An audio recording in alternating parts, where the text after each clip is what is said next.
Hello students, welcome to our YouTube channel NEET and JEE World, and today we are going to understand IUPAC name of complex compound. So let's start complex compound की naming को.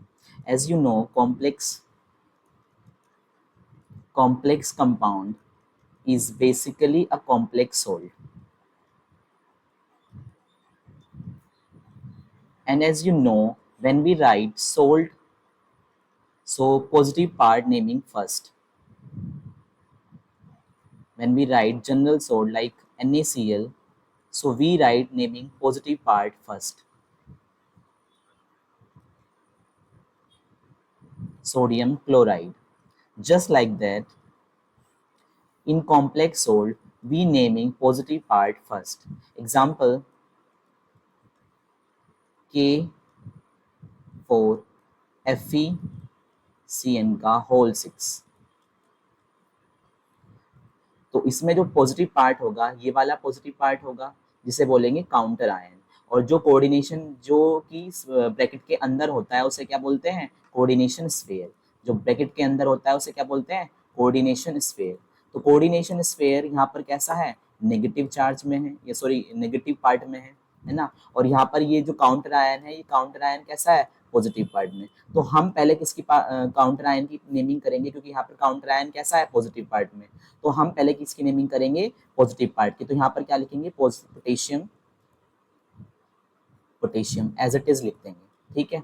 तो अगर ये positive, suppose करो जो हमारा coordination sphere है ये पॉजिटिव पार्ट में होता तो क्या करते? जस्ट लाइक एग्जांपल CONH3 का होल 6 Cl3. तो अब हाँ ये देखो, ये इसमें जो पॉजिटिव पार्ट है, इसमें पॉजिटिव पार्ट कौन सा है? Coordination sphere. और नेगेटिव क्या है? Counter ion. तो यहाँ पर नेगेटिव आयन, नेगेटिव क्या है? Counter ion. और यहाँ पर पॉजिटिव पार्ट क्या है? Coordination sphere.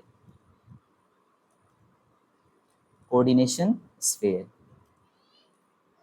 तो अब हम इसकी नेमिंग करते हैं. देखो, अगर हम सबसे पहले पॉजिटिव पार्ट की नेमिंग करेंगे तो यहाँ पर पॉजिटिव पार्ट कैसा है? काउंटर आयन, जिसकी हमने नेमिंग लिख दिया एज पोटेशियम. और उसके बाद नेगेटिव की करेंगे, ऐसे ही इसमें पहले पॉजिटिव पार्ट की करेंगे और उसके बाद नेगेटिव की. तो अगर कोऑर्डिनेशन स्फीयर की जब भी हम नेमिंग करते हैं, चाहे वो नेगेटिव पार्ट में हो चाहे वो पॉजिटिव पार्ट में हो, तो सबसे पहले नेमिंग किसकी करते हैं? कोऑर्डिनेशन स्फीयर के अंदर हम लाइगेंड्स की नेमिंग करते हैं. जैसे यहाँ पर लाइगेंड्स क्या है? NH3 एमाइन, और यहाँ पर लाइगेंड्स क्या है? साइनाइड्स. तो यहाँ पर इधर देखो, यहाँ पर हम नेमिंग करेंगे, यहाँ पर 6 साइनाइड है, तो क्या लिखेंगे यहाँ पे? पोटेशियम के बाद हेक्सा. हेक्सा यानी कि 6 साइनाइडो. साइनाइडो क्यों लिखे हमने? क्योंकि नेगेटिव, जब भी नेगेटिव लाइगेंड्स होगा, यहाँ पर जैसे NH3 के लिए हम क्या यूज करते हैं? एमाइन. NH3 के लिए क्या यूज करते हैं? एमाइन. तो अगर नेगेटिव लाइगेंड्स है तो नेगेटिव लाइगेंड्स के लिए हमें नेमिंग, इसके लाइगेंड्स के नेम के बाद हमें क्या यूज करना है? ओ यूज करना है एज ए सफिक्स. तो यहाँ पर साइनाइडो. साइनाइडो. ठीक है. तो हमने क्या बना? साइनाइड जनरल लैंग्वेज में इसको क्या बोलते हैं? CN को साइनाइड. तो हमने इसका क्या बनाया? साइनाइडो. ठीक है. क्या बनाया इसका हमने? साइनाइडो. तो क्या हो गया ये? Potassium hexacyanido. उसके बाद हम सेंट्रल मेटल एटम लिखेंगे. सेंट्रल मेटल एटम अगर किस में है? नेगेटिव में है. यानी कि अगर हमारा सेंट्रल मेटल एटम जो कोऑर्डिनेशन स्फीयर के अंदर है, अगर हमारा सेंट्रल मेटल एटम नेगेटिव में है, ठीक है, यानी कि नेगेटिव जो हमारा कोऑर्डिनेशन स्फीयर है वो नेगेटिव में है, तो इसे लिखेंगे, यहाँ पर लिखेंगे 8, यानी कि सेंट्रल मेटल एटम के बाद में हम लगा देंगे 8, तो इसे लिखेंगे फेरेट. फेरेट. फेरेट. और उसके बाद इसका क्या लिखेंगे? इसका ऑक्सीडेशन नंबर. तो इसका ऑक्सीडेशन नंबर कितना हो जाएगा? यहाँ से कितना हो जाएगा? ये कितना इसका, आपको शायद ऑक्सीडेशन नंबर तो निकालना आता ही होगा. तो इस पर चार्ज कितना है? 4. तो 4 plus x plus 6 into -1 is equal to 0. तो यहाँ से x की वैल्यू कितनी आ जाएगी? +2. तो यहाँ से कितनी आ गई? x की वैल्यू कितनी आ गई? +2. तो फेरेट +2. ठीक है. यहाँ से कितना हो गया? फेरेट +2. और इस +2 को हमने किस में लिखना है? रोमन नंबर में. ठीक है. इतनी बात समझ में आ गई. अब देखो, इसकी अगर हम बात करते हैं, अगर हम इसकी नेमिंग करते हैं, किसकी? CONH3 का होल 6 प्लस और Cl3 नेगेटिव. तो हम इसका, यहाँ पर हमारे पास क्या है? कोऑर्डिनेशन स्फीयर पॉजिटिव पार्ट है और काउंटर आयन कैसा है? नेगेटिव में. तो मैं इसकी नेमिंग करता हूँ, यहाँ से करता हूँ इसकी नेमिंग. एग्जांपल लेता हूँ, CONH3 का होल 6 Cl3. तो मैंने क्या बताया कि इस हमारा कोऑर्डिनेशन जो कंपाउंड होते हैं वो क्या है, कोऑर्डिनेशन कंपाउंड जो है हमारे क्या है वो कॉम्प्लेक्स सोल्ट है। तो कॉम्प्लेक्स सोल्ट में हमेशा पॉजिटिव पार्ट पहले आता है और नेगेटिव पार्ट बाद में। यानी कि इस टाइम पर जो कोऑर्डिनेशन स्फीयर है जो ब्रैकेट में होता है उसे क्या बोलते हैं, कोऑर्डिनेशन स्फीयर। तो कोऑर्डिनेशन स्फीयर किसमें है, यहाँ पर पॉजिटिव पार्ट में। और काउंटर आयन कौन सा होता है, जो कोऑर्डिनेशन स्फीयर के अलग जो ब्रैकेट के बाहर जो आयन्स प्रेजेंट है उसे क्या बोलते हैं, काउंटर आयन। तो यहाँ पर काउंटर आयन किसमें है, नेगेटिव पार्ट में, और हमारा जो कोऑर्डिनेशन स्फीयर है वो किसमें है, पॉजिटिव पार्ट में। तो हमें अगर पॉजिटिव पार्ट की यानी कोऑर्डिनेशन स्फीयर की नेमिंग करनी है, तो जब भी हमें कोऑर्डिनेशन स्फीयर की नेमिंग करते हैं तो पहले किसकी नेमिंग करते हैं, लाइगेंड्स की। तो यहाँ पर लाइगेंड्स क्या है, NH3, और कितने हैं, हेक्सा। तो इसे लिखेंगे हेक्सा, यानी कि 6 हेक्सा क्या है ये, एमाइन। तो क्या लिखेंगे, हेक्सा एमाइन, हेक्सा एमाइन। अब यहाँ पर देखो कोबाल्ट है ना, कोबाल्ट किसमें है, पॉजिटिव पार्ट में। अगर हमारा कोऑर्डिनेशन स्फीयर पॉजिटिव पार्ट में है तो जो सेंट्रल मेटल एटम है वो एज इट इज लिखा जाता है, और अगर हमारा कोऑर्डिनेशन स्फीयर नेगेटिव पार्ट में है तो सेंट्रल मेटल एटम के लास्ट में सफिक्स में हम क्या लगा देते हैं, ATE, 8 लगा देते हैं।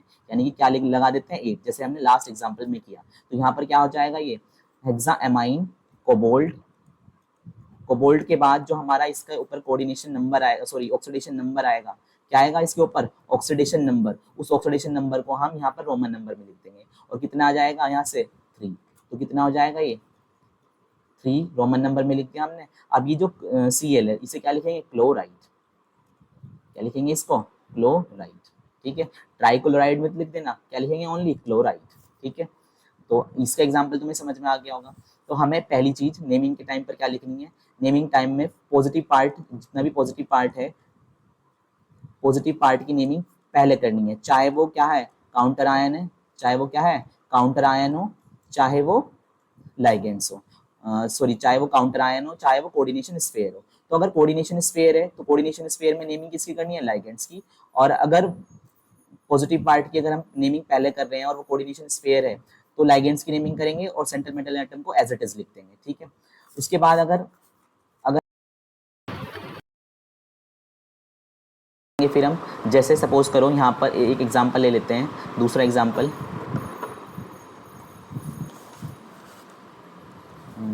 इसको रफ कर देता हूँ।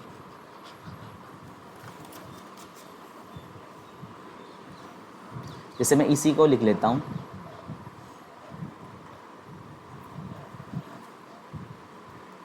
सपोज करो NH3 CONH3 का होल 5, और उसके बाद मैंने लिख दिया CO3 और फिर आ गया Cl। ठीक है, तो यहाँ पर हमें क्या पता, देखो यहाँ से हम इसकी नेमिंग कैसे करेंगे, यहाँ पर भी पॉजिटिव पार्ट में है ये पहले, तो पॉजिटिव पार्ट की नेमिंग पहले होती है। और अब दो लाइगेंड से हम तो दो लाइगेंड्स में नेमिंग उसकी करेंगे जो अल्फाबेटिकली ऑर्डर में पहले आएगा। तो ये क्या है, कार्बोनेट। ठीक है, और ये क्या है, अमाइन। तो C पहले आता है या A पहले आता है, A पहले आता है। तो इसलिए सबसे पहले नेमिंग किसकी करेंगे, इस वाले लाइगेंड्स की। तो यहाँ पर लिखेंगे हेक्सा एमाइन, सॉरी अब हेक्सा नहीं आएगा, अब क्या आएगा, पेंटा, पेंटा एमाइन, पेंटा एमाइन। अब देखो ये जो है, ये एमाइन जो होता है ये कैसा लाइगेंड्स होता है, न्यूट्रल। तो अगर ये न्यूट्रल है तो इसके लास्ट में हमने क्या नहीं लगाया, O। अगर पॉजिटिव, अगर लाइगेंड्स कैसा होता है, नेगेटिव लाइगेंड्स होता है तो उसके नेमिंग में हम क्या लगाते हैं, लास्ट में O। और अगर हमारा लाइगेंड्स कैसा है, न्यूट्रल है या फिर कैटायनिक है तो उसके नाम में कुछ नहीं लगाते, उसे एज इट इज़ लिख देते हैं। और लेकिन हमें पता है CO3 यानी कि कार्बोनेटो, कार्बोनेट से बना है ना ये जो CO3 है, तो ये कार्बोनेट है। तो ये कार्बोनेट कैसा होता है, नेगेटिव। तो ये नेगेटिव लाइगेंड से, इसलिए यहाँ पर लगाएंगे कार्बोनेटो, कार्बोनेटो, कार्बोनेटो। उसके बाद ये आ जाएगा कोबाल्ट, और यहाँ पर ऑक्सीडेशन नंबर इस कैसे निकालेंगे, X + 5 × 0 + CO3, यानी कि इस पर चार्ज कितना होता है, -2। और इधर कितना, इधर इसे अगर ये चार्ज ऐसे ना भी लिखा हो, ये तो मैंने आपको बताया था कि ये प्लस और ये नेगेटिव है, तो हम इसे कैसे करेंगे फिर, -2 = प्लस -1। तो यहाँ से कितना आ जाएगा, X = यहाँ से सोल्व करने के बाद कितना आ जाएगा, +3। तो यहाँ पर कोबाल्ट 3 और उसके बाद क्लोराइड। ठीक है। तो अभी तक हमने क्या करा, जब भी हमें IUPAC नेमिंग करनी हो तो पहले पॉजिटिव पार्ट की नेमिंग करते हैं, और अगर पॉजिटिव पार्ट कोऑर्डिनेशन स्फीयर है तो कोऑर्डिनेशन स्फीयर में नेमिंग किसकी करते हैं, लाइगेंड्स की। और अगर लाइगेंड्स एक से ज़्यादा प्रेजेंट हैं तो नेमिंग किसके अकॉर्डिंग होगी, अकॉर्डिंग टू अल्फ़ाबेटिकल ऑर्डर। और जो लाइगेंड्स है, अगर नेगेटिव लाइगेंड्स है तो उसके लास्ट में क्या लगा देते हैं, O, और अगर न्यूट्रल है और पॉजिटिव है यानी कि कैटायनिक है तो वो एज इट इज़ लिखा जाएगा। और उसके बाद जो सेंट्रल मेटल एटम है हमारा, अगर वो central metal atom positive part में आएगा, और जो कि पॉजिटिव पार्ट में आ ही रहा है कोऑर्डिनेशन स्फीयर, यहाँ पर इस वाले एग्जांपल में पॉजिटिव पार्ट में आ रहा है तो नेम एज इट इज़ लिख देंगे। लेकिन अगर जैसे दूसरा एग्जांपल ले लेते हैं हम, कोई जैसे मैंने पहला एग्जांपल लिया था, इससे पहले कौन सा एग्जांपल लिया था, इससे पहले एक एग्जांपल लिया था, ये वाला एग्जांपल लिया था ना।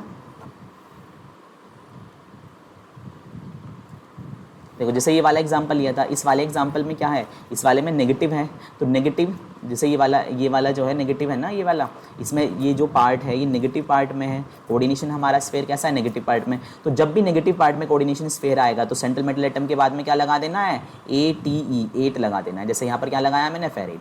आई होप आपको समझ में आ गया हो, ठीक है। तो अब इससे एक और एग्जाम्पल ले लेते हैं, ठीक। अभी तक मैंने क्या क्या बताया आपको, मैंने अभी तक आपको बताया कि अगर हमें नेमिंग करनी है तो नेमिंग पहले पॉजिटिव पार्ट की जाती है। पहले नेमिंग किसकी करी जाती है, पॉजिटिव पार्ट की, चाहे वो कोऑर्डिनेशन स्फीयर हो चाहे वो काउंटर आयन हो। दूसरी बात, अगर पॉजिटिव पार्ट कैसा है, अगर पॉजिटिव पार्ट काउंटर आयन है तब तो कोई प्रॉब्लम नहीं होगी, काउंटर आयन की नेमिंग हम एज इट इज़ कर देंगे। और अगर पॉजिटिव पार्ट कैसा है, कोऑर्डिनेशन स्फीयर है, तो कोऑर्डिनेशन स्फीयर अगर पॉजिटिव पार्ट में आता है, अगर कोऑर्डिनेशन स्फीयर जो है हमारा, वो कोऑर्डिनेशन स्फीयर की बात सुनो, अगर कोऑर्डिनेशन स्फीयर पॉजिटिव पार्ट में आता है, अगर पॉजिटिव पार्ट में आता है तो यहाँ पर हम पहले नेमिंग किसकी करेंगे, लाइगेंड्स की, फर्स्टली लाइगेंड्स की। और लाइगेंड्स अगर मोर देन 1 है तो according to alphabetical order, and then central metal atom, और सेंट्रल मेटल एटम के बाद में क्या लगा देना है, उसका oxidation number in roman number, ठीक है। और central metal atom as it is लिख देने के बाद फिर काउंटर आयन की नेमिंग कर देंगे।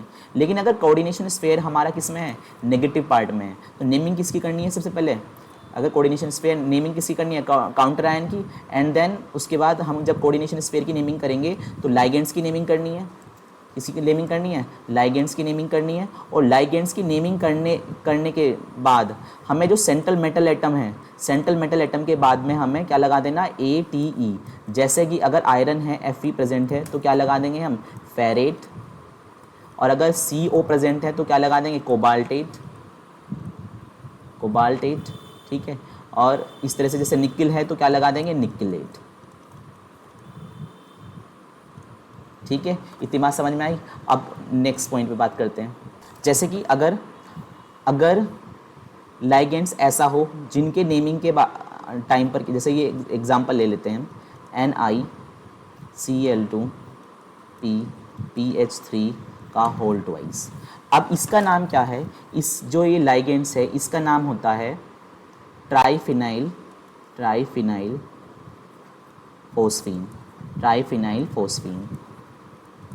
या दूसरा एक लाइगेंड्स ले लेता हूँ मैं, ये तो मोनोडेंटेट ही है, ये बाइडेंटेड लाइगेंड्स है। इसका नेम आपको पता होगा, इसे क्या बोलते हैं, इथेन 1,2-डायमीन। तो जिनके लास्ट में, जिन लाइगेंड्स के अंदर नेमिंग में ही डाई ट्राई आता है, डाई ट्राई टेट्रा इस टाइप के वर्ड आते हैं, तो उनके लिए हम क्या लिखते हैं, फिर बिस ट्रिस यूज़ करते हैं। जैसे कि ये कोई एग्जाम्पल है और इसमें ये पॉजिटिव पार्ट ही होगा क्योंकि नेगेटिव पार्ट इसका दे नहीं रखा, ठीक है। तो हम क्या करेंगे, यहाँ पर हम इसकी नेमिंग करेंगे। ये लाइगेंड्स क्या है, देखो लाइगेंड्स, अब हमें ये क्या है, 2 लाइगेंड्स है यहाँ पर। सेंट्रल कोऑर्डिनेशन स्फीयर में सेंट्रल मेटल एटम को छोड़कर जो भी प्रेजेंट होता है वो लाइगेंड्स होते हैं। तो यहाँ पर क्लोराइडो प्रेजेंट है, यानी कि क्लोराइड प्रेजेंट है, और फोस्फीन प्रेजेंट है, ट्राइफिनाइल फोस्फीन प्रेजेंट है। तो हम इसकी नेमिंग कैसे करेंगे, इसकी नेमिंग हम करेंगे, देखो 2 है ना, तो इसके लिए तो हम एज इट इज़ लिखने वाले हैं डाइक्लोराइडो, ठीक है। आइडो क्यों लगाया, क्योंकि नेगेटिव चार्ज है। ये जो लाइगेंड्स है ये कैसा है, एनाइनिक लाइगेंड्स है ना ये, तो एनाइनिक लाइगेंड्स में क्या लगता है, लास्ट में O लगता है, ठीक है। तो यहाँ पर क्या हो जाएगा, डाइक्लोराइडो, और यहाँ पे ये क्या है, देखो अब यहाँ पे 2 है तो हम ट्राइफिनाइल फोस्फीन ना लिखकर क्या यूज़ करेंगे, बिस, उसके बाद ब्रैकेट में लिखेंगे ट्राइफिनाइल ट्राइफिनाइल फोस्फीन। उसके बाद ब्रैकेट क्लोज कर देंगे और यहाँ पर निकिल है ना, तो निकिल को एज इट इज़ लिखेंगे और उसके बाद यहाँ पर लगा देंगे इसका जो चार्ज आएगा, वो चार्ज कितना आएगा, x प्लस 2 इंटू -1, क्योंकि एक क्लोरीन पे कितना होता है -1 plus 2 into 0 is equal to कितना आ जाएगा। इसे सोल्व करने के बाद x की वैल्यू आ जाएगी 2। ठीक है, तो यहाँ से रोमन नंबर में लिख देंगे हम 2। ठीक, तो इसका मतलब समझ में आया कि जब भी कोई ऐसा लाइगेंड्स है जिसकी नेमिंग के अंदर ट्राई, डाई इस तरह के वर्ड यूज़ होते हैं, तो हम उसके स्टार्टिंग में हम डाई ट्राई यूज़ नहीं करते। अगर डाई ट्राई यानी कि 2 और 3 लाइगेंड्स हैं, मोर देन 1 लाइगेंड्स है, तो अब हम यूज़ क्या करते हैं, बिस और ट्रिस यूज़ करते हैं। ठीक है, जैसे इसका और एग्जांपल तुम्हें समझा देता हूँ मैं। जैसे COCl2En और यहाँ पर En और ये क्या है प्लस। तो देखो ये कैसा है, इसका नेम क्या है, ईथेन 1,2 डाइअमीन। तो और यहाँ पर मैं इसे 2 कर देता हूँ। ठीक है, तो यहाँ पर इसकी नेमिंग कैसे करेंगे, देखो यहाँ पहले ई से स्टार्ट हो रहा है ना, और ये किससे स्टार्ट होता है, सी से। तो अल्फ़ाबेटिकली ऑर्डर में पहले कौन आएगा, ये आएगा, तो इसलिए हम इसे लिखेंगे डाइक्लोराइडो।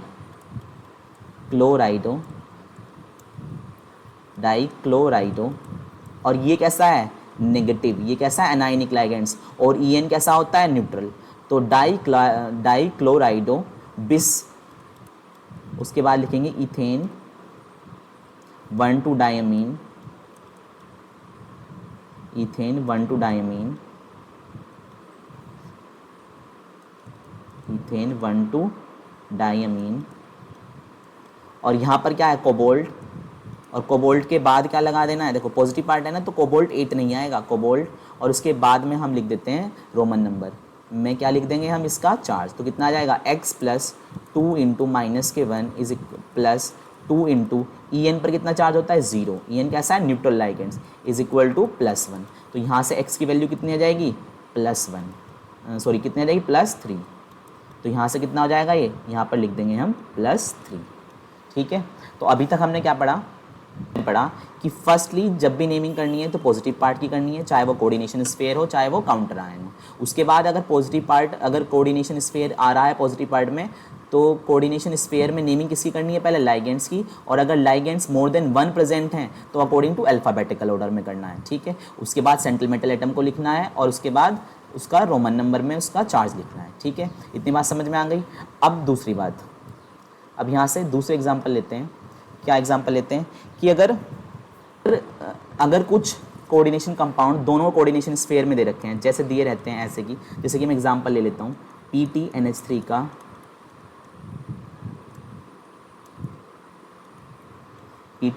का होल 4, यहाँ से आ जाएगा PTCl4। तो कुछ कोऑर्डिनेशन जो कंपाउंड होते हैं वो इस तरह के होते हैं जिसमें दोनों ही क्या होते हैं, कोऑर्डिनेशन स्फीयर। तो उनकी नेमिंग कैसे करते हैं, देखो उनकी नेमिंग ऐसे करते हैं, एक को पॉजिटिव पार्ट मान लेते हैं और दूसरे को नेगेटिव, और हमारा पॉजिटिव पार्ट हमेशा कैसा आता है, फर्स्ट में। ठीक है, तो यहाँ पर क्या लिखेंगे, इसे जो 4 है ना यहाँ, तो टेट्रा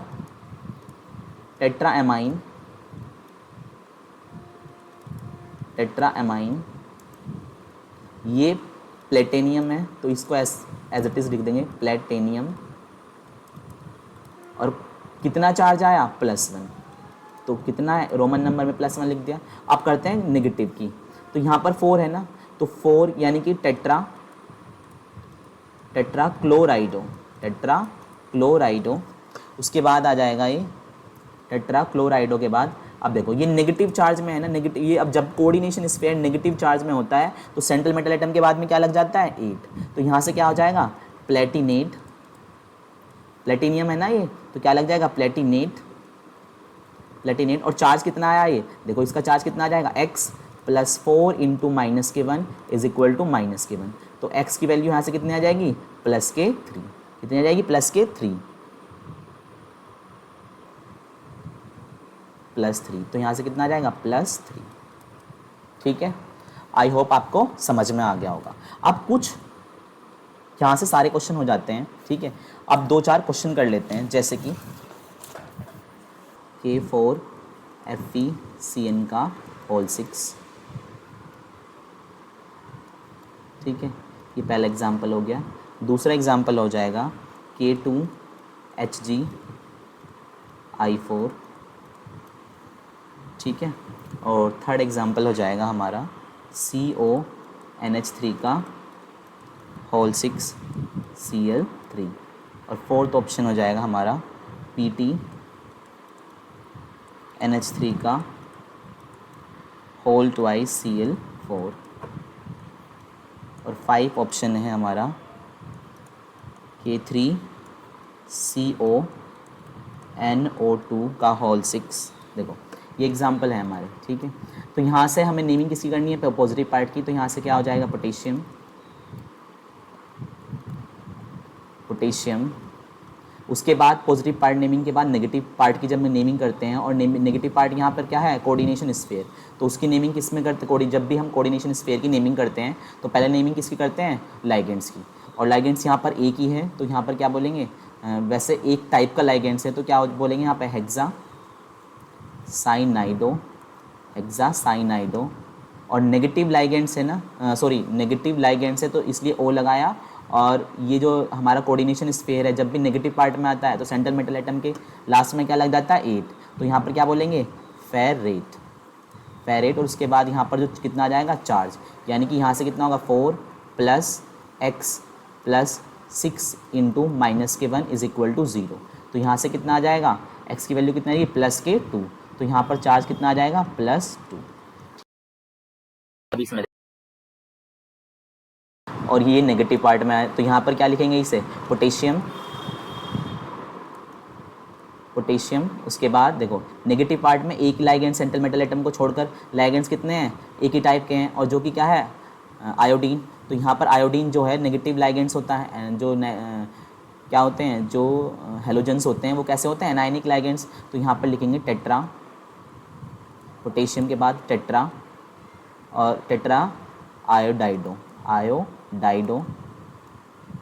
और उसके बाद Hg है ना, तो क्या लिखेंगे, अब नेगेटिव में है तो Hg को क्या लिखेंगे, देखो Hg को क्या लिखना चाहिए था हमें, Hg क्या होती है, मरकरी। तो इसे बोलेंगे मर्क्यूरेट, 8 लगाना है ना लास्ट में, तो क्या बोलेंगे, मर्क्यूरेट।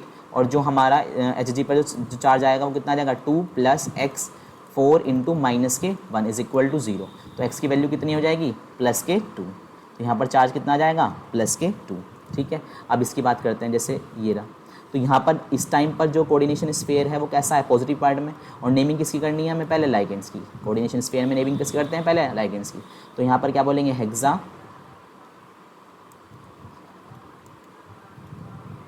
Hexa amine, hexa amine. अब देखो हेक्सा एमाइन के बाद हम लिखेंगे कोबाल्ट, ना कि कोबाल्टेट, ठीक है। तो कोबाल्ट, और कोबाल्ट के बाद हम क्या करने वाले हैं, इसका चार्ज लिखेंगे, जो कि हमें पता है एमाइन कैसा है, न्यूट्रल लाइगेंड्स। तो यहाँ पर कितना आ जाएगा, 3, चार्ज कितना आ जाएगा, 3। और उसके बाद क्लोराइड, ठीक है। अब इसकी बात करते हैं, ये पॉजिटिव पार्ट, ये नेगेटिव, इसमें काउंटर आयन दे ही नहीं रखा, तो एक ओनली क्या है, पॉजिटिव पार्ट। अब इसमें 2 टाइप के लाइगेंड्स है, 2 टाइप के लाइगेंड्स, एमाइन और क्लोराइडो। तो अल्फ़ाबेटिकल ऑर्डर में पहले कौन आता है, एमाइन। तो क्या लिखेंगे इसे, di amine, di amine, di amine. उसके बाद टेट्रा क्लोराइडो, टेट्रा क्लोराइडो। और उसके बाद देखो पॉजिटिव पार्ट में है तो एज इट इज़ लिखेंगे प्लेटेनियम, प्लेटेनियम। और इस पर चार्ज कितना आ जाएगा, देखो x + 2 × 0 + 4 × -1। और यहाँ पर कुछ भी नहीं है तो x की वैल्यू कितनी जाएगी, +4, ठीक है। तो यहाँ पर प्लेटेनियम और कितना जाएगा, +4, ठीक। अब इसकी नेमिंग करते हैं, यहाँ पर नेगेटिव चार्ज और ये पॉजिटिव पार्ट, ये नेगेटिव पार्ट और ये पॉजिटिव पार्ट। तो इसकी नेमिंग कैसे करेंगे, इसकी नेमिंग कैसे करेंगे, पोटेशियम, ठीक है। पोटेशियम के बाद ये क्या है, हेक्सा नाइट्राइटो, नाइट्राइटो, नाइट्राइटो। और कोबाल्ट, ठीक है। और कोबाल्ट नेगेटिव पार्ट में है ना, तो क्या लिखेंगे इसे, कोबाल्टेट, कोबाल्टेट, ठीक है। कोबाल्टेट के बाद और जो चार्ज आ जाएगा वो कितना आ जाएगा, 3, यानी कि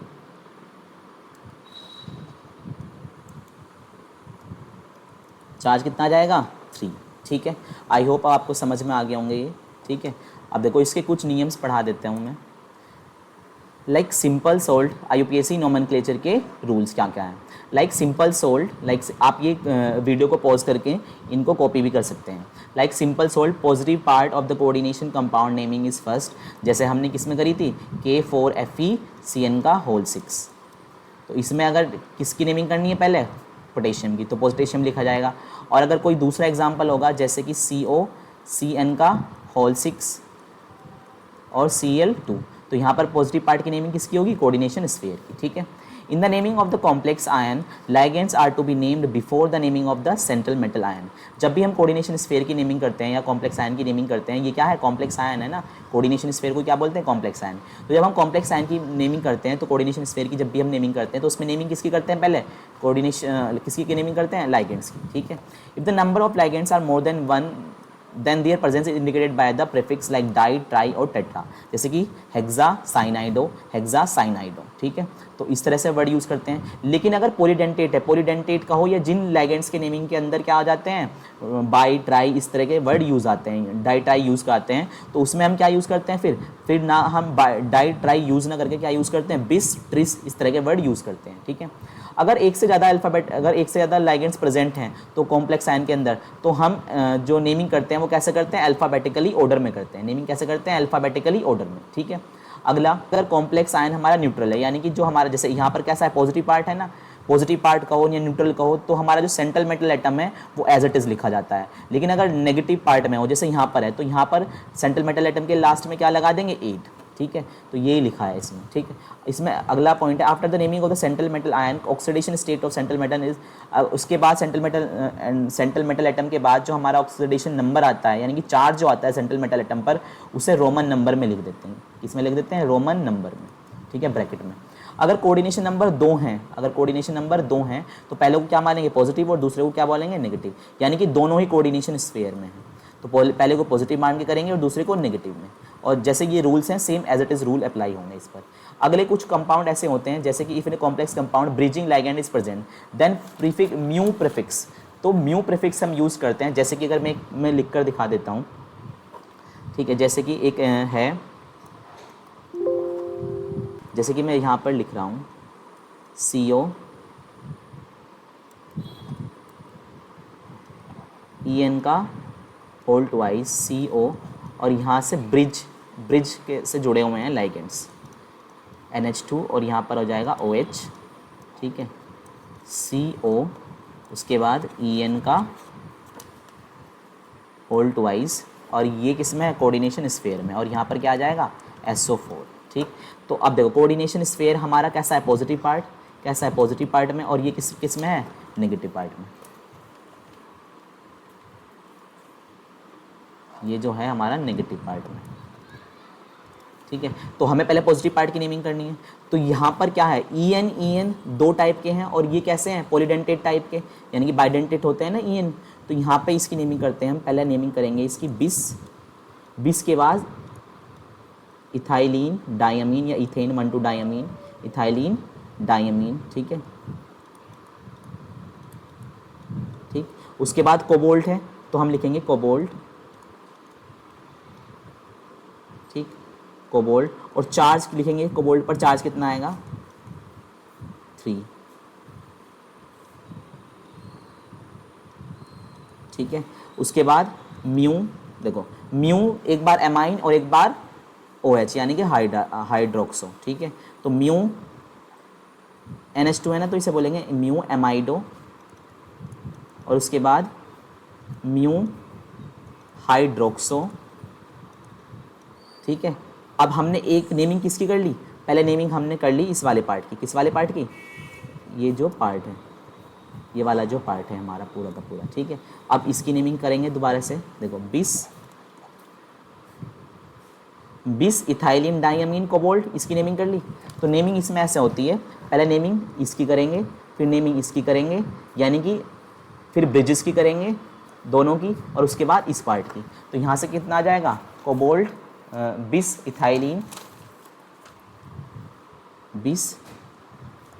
इथाइलिन डायमीन। ठीक है। और कोबाल्ट और चार्ज कितना आ जाएगा यहाँ से, थर्ड, ठीक है। और कोबाल्ट थर्ड हो गया। उसके बाद अब क्या बचा हमारा, सल्फेट, तो इसे लिख देंगे सल्फेट। तो ये लास्ट वाली है, ये कहीं कहीं देखने को मिलती है, अक्सर कंपटीशन के एग्ज़ाम में ये देखने को मिल जाती है, ठीक है, जेईई मेंस वगैरह में, ठीक है। एनसीईआरटी में तो ये दे भी नहीं रखी, ठीक है। तो अब हम ये आपको शायद ये पॉइंट्स आपको अपने दिमाग में होने चाहिए। आई होप आपको कुछ समझ में आया हो। तो अगर समझ में आया है तो प्लीज़ लाइक कीजिए, कमेंट कीजिए और शेयर कीजिए। Thank you so much.